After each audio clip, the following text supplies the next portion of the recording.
8। अच्छा, एक कहानी है अमेरिका में लुजियाना स्टेट की। तो इन 1800s में एक लेडी वहां पे हुआ करती थी जिनका नाम था मैरी लेव्यू। अब मैरी लेव्यू जो थी, ये हालांकि रोमन कैथोलिक थी, फ्रेंच बॉर्न थी बट अमेरिकन थी, लेकिन इनका हमेशा से पैरानॉर्मल में और स्पिरिचुअलिटी वगैरह में बहुत ज्यादा इनका इंटरेस्ट था। तो इन्होंने कुछ वर्ल्ड ट्रैवल वगैरह किया, ये अफ्रीका वगैरह गई, और जब ये वापस आई लुजियाना तो इन्होंने एक नई सोसाइटी का फॉर्म किया जिसका नाम था Louisiana voodoos, and she was a legend voodoo trainer. अब जब आप वूडू के बारे में सोचते हैं तो जो पहले इमेजेस आपके दिमाग में आती हैं वो कि गुड़िया को सुई चुभाने वाला, मतलब बेसिकली आप किसी के अहित के लिए, किसी को जो है नुकसान पहुंचाने के लिए आप वूडू का इस्तेमाल करते हैं, जितना टीवी में देखा है, जितना हम लोगों ने टीवी में, फिल्मों वगैरह में देखा है। बट इनके सीन में सरप्राइजिंगली इसका कुछ ऑपोजिट था। आई मीन ये ऐसा लोग बताते हैं कि कई बार लोगों को जो है, बीच में वहां पे एक एपिडेमिक आया था, आई थिंक प्लेग या येलो फीवर टाइप का, तो उसमें इन्होंने वूडू की हेल्प से कई लोगों को इलाज किया।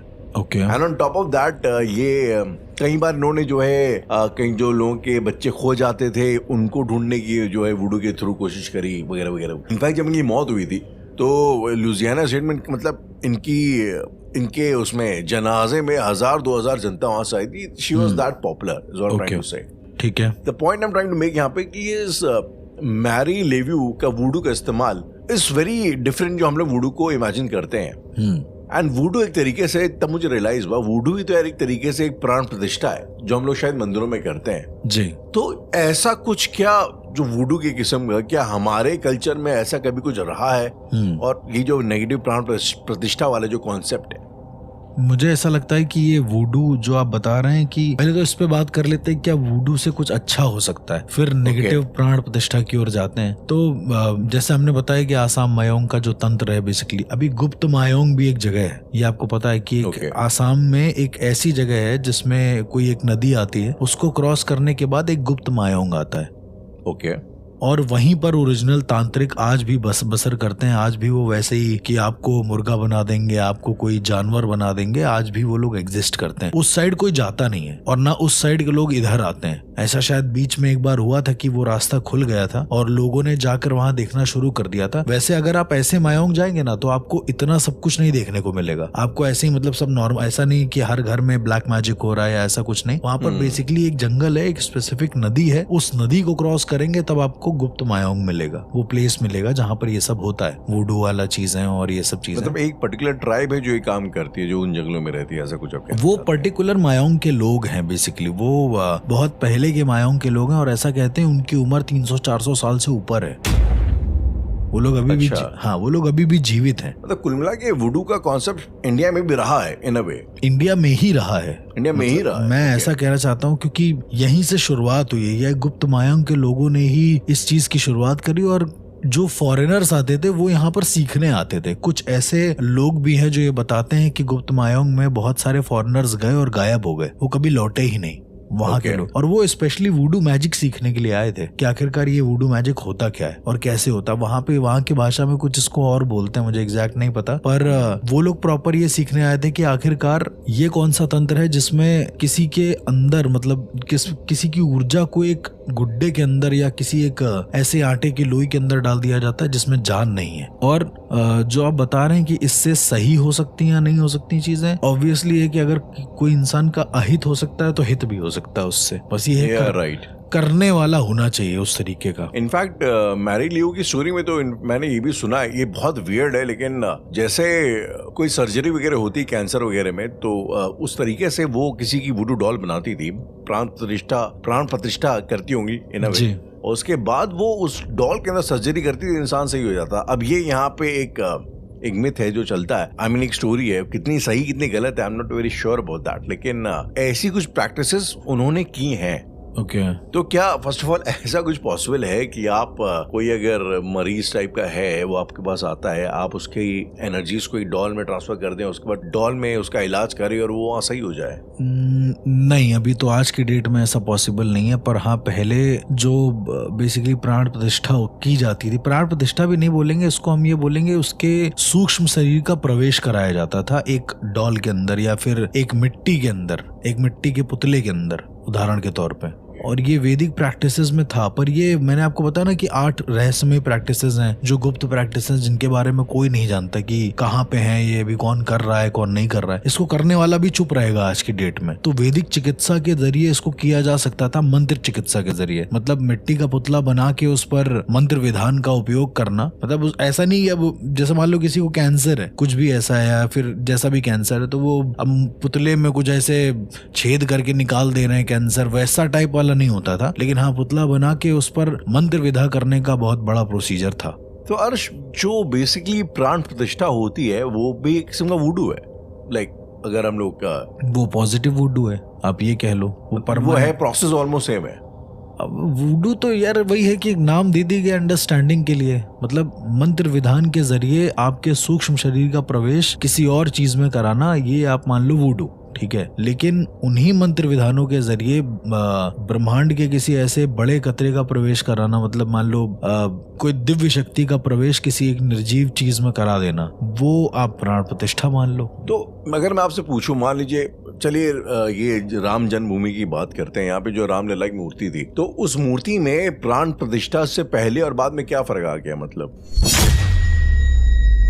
मतलब सजीव हो जाती है मूर्तियां। और सजीव इन व्हाट सेंस? लाइक अगर मैं भक्त मैं जाता हूँ वहां पे, तो मतलब लाइक फर्क क्या है? लाइक वो मूर्ति को क्या वो मूर्ति कॉन्शियस है मेरी प्रेजेंस से? आप ऐसा कुछ कहना चाह रहे हैं? उस मूर्ति में अब ये कह सकते हैं कि उसका डायनामिक्स ऐसा बनवाया गया है जानबूझ के, ताकि उसमें यदि मंत्र विधान करे जाए या फिर मंत्रों का आवाहन किया जाए तो वो उस एक पर्टिकुलर सर्टेन फ्रीक्वेंसी पे वाइब्रेट कर सके जिसमें एक दैवी अंश करता है। कहने का मतलब ये है। तो अगर आप ऐसे बोलेंगे कि उस मूर्ति के पर्सपेक्टिव से हम लोगों पर क्या वो हो रहा होगा, तो फॉर श्योर अगर एक सिंपल मूर्ति में आप जैसे कहते हैं ना कि भाव के भूखे होते हैं भगवान, ऐसा भी होता है। पर अगेन प्राण प्रतिष्ठा बहुत जरूरी होती है, क्योंकि आप जिस एनर्जी से चैंटिंग कर रहे हो, उच्चारण कर रहे हो, उसी एनर्जी से अगर सामने वाली भी चीज वाइब्रेट कर रही है, हाँ, उसी फ्रीक्वेंसी पे वाइब्रेट कर रही है, तो कनेक्शन जल्दी होता है। कहने का मतलब ये है। ऐसे क्या हो गया ना, अभी क्या आप देखोगे, अगर जितने भी लोगों ने मूर्ति देखी या कुछ ऐसा, उनको बड़ी अट्रैक्टिव लगी वो मूर्ति। ऐसा नहीं कि उससे पहले वैसी मूर्तियां बनी नहीं है। आई मीन ये तो बात थोड़ी सब्जेक्टिव है। आई मीन कि आपको वहाँ अट्रैक्टिव लगी नहीं लगी। कई लोग जैसे ये भी कहते हैं ना कि आप कोई मंदिर में जाओ, आपको एक एनर्जी महसूस होती है, एक एनर्जी फील जैसा महसूस होता है। आई मीन ये भी अज्ञान मुझे लगता है सब्जेक्टिव है, किसी को होता है किसी को नहीं होता है।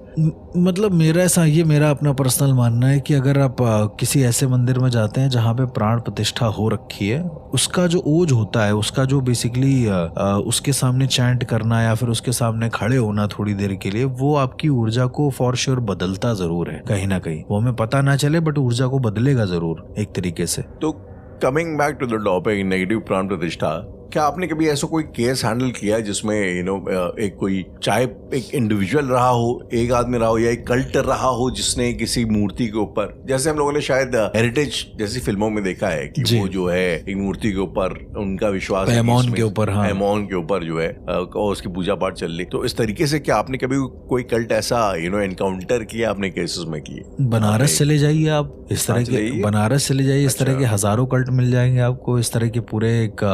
तो उनका अलग ही हो चल रहा है, किसी और किसकी पूजा कर रहे हैं वो लोग? वही मैं बोल रहा हूँ, आपको बिल्कुल अलग एक दुनिया मिल जाएगी वहां पे। कि और वो लोग किसकी पूजा कर रहे हैं ये आपको बिल्कुल पता नहीं चलेगा। आप कोशिश करोगे पता करने की।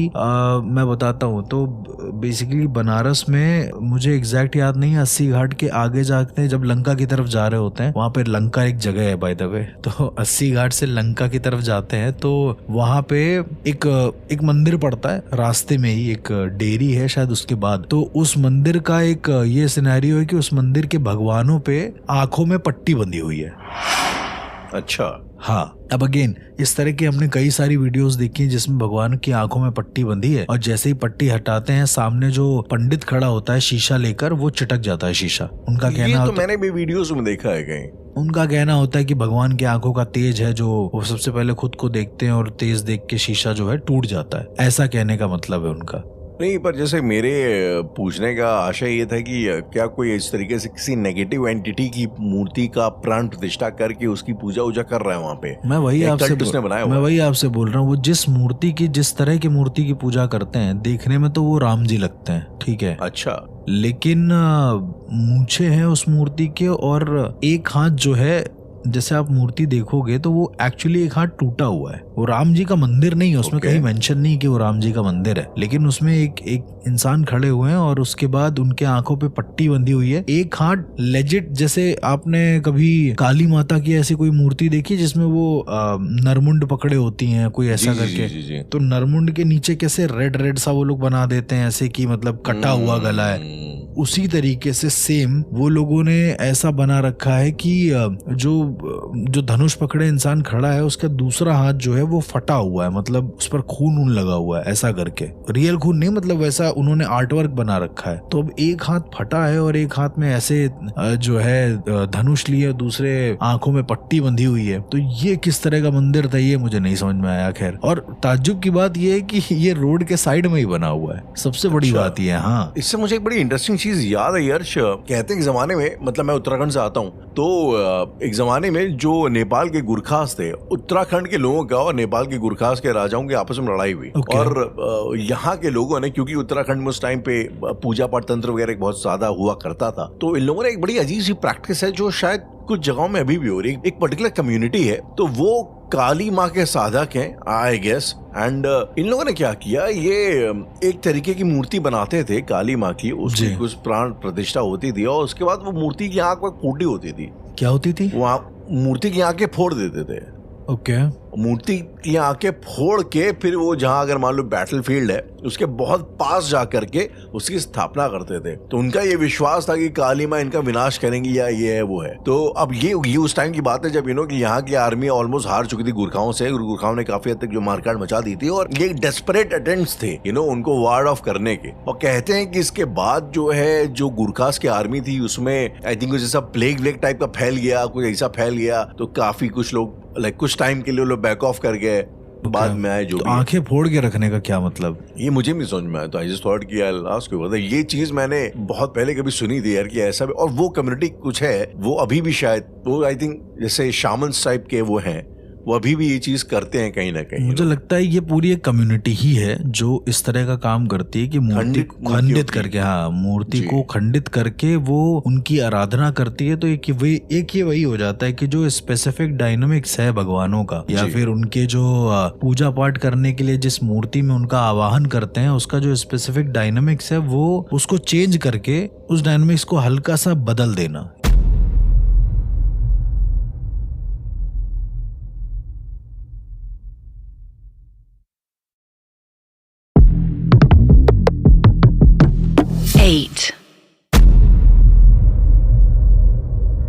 जैसे मैं आपको बता रहा था कि अगर कोई ओम एम ह्रीम क्लीम चामुंडा विच्चाय बोलता है तो ठीक है, चलो उनका एक काली मंत्र है, बीज मंत्र है, लेकिन उसी जगह पर ओम एम ह्रीम श्रीम क्लीम हीम ऐसा बोलता है, मतलब उसमें बीज मंत्रों को बढ़ा देता है, तो वो फिर मंत्र दूसरा होता है, वो चामुंडा माता का मंत्र हो जाता है। तो कहने का मतलब ये है एंटिटीज का आकार बदल जाता है, डिपेंड्स कि आप क्या उच्चारण कर रहे हैं। तो उसी तरीके से यदि आप राम जी की स्तुति है, राम रामे रामे रामे मनोरमे वाली जो है, तो यदि उस स्तुति को अगर आप बदल देंगे तो वो किसी और भगवान की या कोई एक ऐसी एनर्जी क्रिएट हो जाएगी जो राम जी की नहीं होगी बेसिकली। और यदि आप उसको सिद्ध करते जाएंगे, आप उसको पूजते जाएंगे, तो एक नई एंटिटी क्रिएट हो जाएगी। वो राम जी की नहीं होगी तो मतलब क्या राम जी के किसी नेगेटिव वर्जन की होगी? क्या किसी नेगेटिव, किसी अजीब से वर्जन? नेगेटिव वर्जन हो सकता है। अब देखिए, ऐसा वो राम जी नहीं कहलाएगा, उनका नेगेटिव वर्जन नहीं कहलाएगा, वो ये कहलाएगा एक प्रॉपर नेगेटिव एंटिटी ही है। वो क्या है ये नहीं पता, क्योंकि राम जी का तो स्पेसिफिक मंत्र है, उनके स्पेसिफिक विधान है करने के लिए, और बहुत सरल विधान है, मतलब आम इंसान भी कर सकता है। वैष्णव पंथ से है और पूरा वैसा वैष्णव पंथ के लोगों ने बता रखा है कि किस तरह से उनका सारी चीजें करो। लेकिन जब हम बात करते हैं इस तरह के नेगेटिव एंटिटी के आवाहन की, तो हम उसको किसी भगवान से नहीं कनेक्ट कर सकते। अब जैसे वही मैंने आपको बताया ना कि अभी एक जिसका मैंने देखा था कि आंखों पे पट्टी बंधी हुई है, हाथ फटा हुआ, तो मैं उसको राम जी तो नहीं बोल सकता। तो अपने आप में कोई एंटिटी जो अपने आप में एक स्पेसिफिक एंटिटी है और उसका स्पेसिफिक काम होगा कोई, जो कि शायद हमें भी नहीं पता। मुझे बहुत ज्यादा भयानक लगता था बचपन में। मैं स्कूल से लौटता था तो पास में ही ना एक बहुत बड़ा सा बरगद का पेड़ था, 2-3 बरगद के पेड़ लाइन से थे। मतलब ऐसा बहुत रेयर देखने को मिलता है कि 2-3 मिले। तो लोग ना अपने भगवानों की मूर्तियां वहां पर रख के चले जाते थे। होता है ना पेड़ के नीचे रख के चले जा रहे हैं, तो देखते थे तो थोड़ा बहुत तो नॉर्मल। एक दिन मैं रात को निकला वहां से और ये सबसे ज्यादा भयानक था, मतलब आम जिंदगी का केस लेकिन बहुत भयानक। रात को निकला वहां से तो मैं क्या देखता हूँ कि भगवान की मूर्तियां जो हैं खंडित हैं और बड़े अजीब से डरावनी लग रही है। मतलब रात को देखने में ही ऐसा लग रहा है कि मतलब क्या देख रहा हूँ मैं। कहने का मतलब ये वो था, ऐसा कुछ नहीं कि वहां पर कोई भूत प्रेत हो या कुछ ऐसा हो, पर वो बहुत ज्यादा डिस्ट्रप्टिव लगता है। शायद इस तरह से कि हम लोगों ने देखा ना हो भगवान को ऐसे खंडित, इस वजह से लगता हो। एक तरीके का वो इफेक्ट भी हो सकता है, लेकिन वो बहुत ज्यादा उसकी एनर्जी इतनी गंदी लगती है देखने में। आप कभी जाइए किसी ऐसी जगह जहाँ पर खंडित चीजें पड़ी हुई हैं, या आप शमशान के कभी पीछे देखिए जहाँ पर मरे हुए लोगों के जो अर्थी से लाए जाते हैं कपड़े वगैरह, या फिर उसके ऊपर जो कफन होता है वो डाल देते हैं, वो कितना नेगेटिव लगता है। मतलब ऐसा लगता है कि मतलब इस जगह पर कितनी कमी है, कितना खालीपन सा है। ये जो 64 योगिनी मंदिर है वहां पे भी तो मूर्तियां खंडित है, राइट? काफी वहां पर भी काफी मूर्तियां खंडित है। वो तो खैर बहुत ही तो ज्यादा क्या आपको अजीब। लगता है कि वहां पे जो लाइक उस माहौल की, उस एरिया की एनर्जीज है वो डिस्टर्ब हो चुकी हैं? बिल्कुल हो गई। मतलब जहां तक मुझे लगता है कि हम लोग क्योंकि जब आए थे तो हम लोगों का तो खैर बहुत बुरा हाल था 64 योगिनी से आने के बाद। और बताया है ना, और जो बेसिकली उनकी मूर्तियां खंडित है वो उनके मुंह खंडित है, पूरा शरीर सही है, मुंह खंडित किए हुए मतलब हैं। ऐसा पर्टिकुलर लग रहा है कि किसी ने छेनी हथौड़ी लेकर उनके मुंह को खंडित किया हुआ है। आई थिंक किया ही हुआ है ना वहाँ पे। आई थिंक शायद ब्रिटिश, हाँ, अंग्रेजों ने किया हुआ था। वो लोग आए थे। लेकिन अब सबसे पॉइंट की बात यह है कि यदि चलो मान लिया उन्होंने खंडित किया भी, आप अगर खंडित करने के प्रोसीजर से जाएंगे किसी भी चीज को बेकार करने से, तो आप क्या करेंगे? ज्यादा से ज्यादा आप भाई जितनी मूर्तियां सबको तोड़ देंगे, उस पर बहुत जोर से मारेंगे, एक कोई मूर्ति आधी हो जाए कोई ऐसा। आप सिर्फ सर क्यों हटाएंगे? सवाल ये है। इसके पीछे क्या साइकोलॉजी मुझे आज तक नहीं समझ में आया। आई डोंट थिंक सो अंग्रेजों ने कोई तंत्र के विधान से सोच के ये चीज करी होगी। यार अब मुझे लगता है कि तंत्र के विधान से भी अगर नहीं सोचा होगा तो उन्होंने इस विधान से सोचा होगा कि खूबसूरत लग रही हैं मूर्तियां, क्योंकि सभी योगिनियों की मूर्तियां थी और चेहरे खूबसूरत थे, इस वजह से उन्होंने शायद चेहरे ही हटा दिए सबके। मतलब स्पेसिफिक गोद के चेहरे हटाए गए। ये बड़ा अजीब है। कभी कोई सोचने में भी अजीब है कि भाई कोई मारने के पर्पस पे आएगा तो पूरा खत्म कर देगा ना, पूरी मूर्ति ही तोड़ देगा। अगर वो खंडित करेगा तो इस तरीके से क्यों खंडित करेगा? राइट। तो इस तरह के बहुत सारे ऐसे मंदिर मौजूद हैं। आप 64 योगिनी आप देख लो, उस तरह से बहुत ऐसे मंदिर मौजूद हैं जहाँ पर खंडित मूर्तियां हैं। अब मूर्तियां खंडित है, आप क्या कर लोगे वहां पे? मतलब पूजा अभी भी होती है। अच्छा 64 योगिनी में कुछ तो मूर्तियां ही उठा के ले गए लोग, कुछ ऐसे मतलब कुछ ऐसे ब्रिटिश हैं जो मूर्तियां ही उठा के ले गए। तो उस मूर्तियों की जगह पर ऐसा एक विधान है, ये कहता है, अभी यही प्राण प्रतिष्ठा से भी जुड़ता है। विधान ये है कि उस मूर्तियों की जगह एक शिवलिंग को स्थापित कर दिया गया है। अच्छा। हाँ, तो जो मूर्तियां गायब है वहां पर एक शिवलिंग स्थापित है। तो इस तरह का एक विधान मौजूद है कि यदि कहीं पर उदाहरण के तौर पे आपके घर से कोई भगवान ऐसा गायब हो जाते हैं, आपके घर तो खैर बहुत बड़ी चीज हो गई, मंदिर से यदि कोई भगवान गायब हो जाते हैं या फिर कुछ ऐसा हो जाता है जी, तो आपको उस जगह पर एक शिवलिंग की स्थापना करनी होती है। एक छोटा सा विधान है कि ऐसा करना होता है। आपको एक छोटा सा पिंड रखना पड़ता है। ऐसा कहते हैं कि क्योंकि भगवान गए हैं तो वहां से एक पिंड गायब हुआ है। पिंडाकार ही सब कुछ है, मतलब ज्योति पुंज रूप में। तो आपको उसी पुंज रूप में आपको एक जगह पर एक चीज रखना होगा और उसी की पूजा करनी होगी। हाँ, अब वो पुंज रूप कैसा भी हो सकता है। शिवलिंग के साथ ये सिनेरियो है। Coming back to the topic Arsh, अगर मैं आपसे ये पूछूं कि